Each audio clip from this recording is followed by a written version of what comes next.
privileged to represent Prime Minister Narendra Modi at this virtual meeting of BRICS leaders.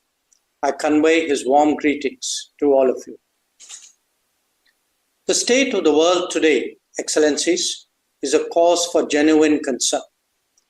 The last few years have witnessed the devastating impact of the COVID pandemic, major conflicts in Ukraine and the Middle East, West Asia, volatility in trade and investment flows, extreme climate events, and a discernible slowing down of the SDG agenda.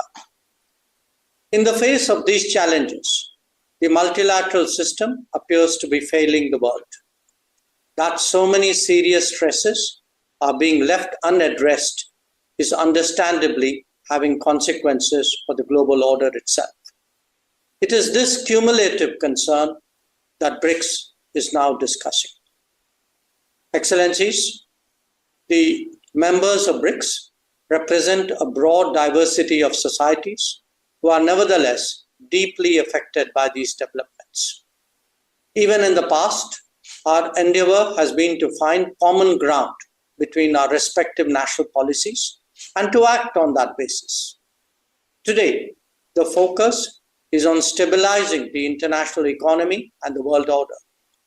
But it is equally essential that we turn our attention to ongoing conflicts, not least because they have direct developmental and supply chain implications.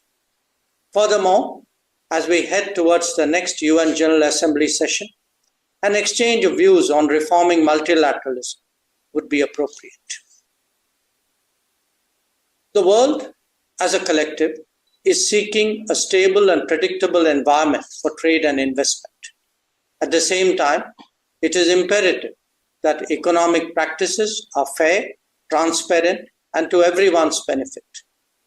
When there are multiple disruptions, our objective should be to proof it against such shocks. That means creating more resilient, reliable, redundant, and shorter supply chains. Not just that, it is also essential that we democratize manufacturing and production and encourage their growth in different geographies. Progress in that regard will contribute to regional self-sufficiency and relieve anxieties at times of uncertainties. Your Highness, Excellencies, trade patterns and market access are today prominent issues in the global economic discourse.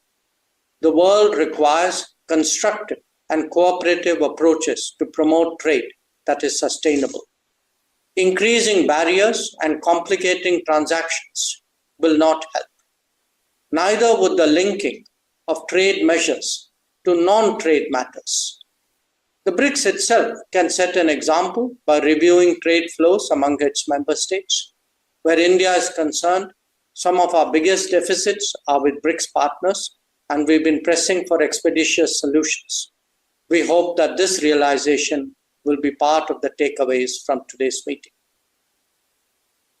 The international trading system is based on the foundational principles of open, fair, transparent, non-discriminatory, inclusive, equitable, and a rules-based approach with special and differential treatment for developing countries. India strongly believes that this should be protected and nurtured. Excellencies, the world today also seeks an urgent resolution of ongoing conflicts. The global south has experienced a deterioration in its food, energy, and fertilizer security. Where shipping is targeted, not just trade, but livelihoods also suffer.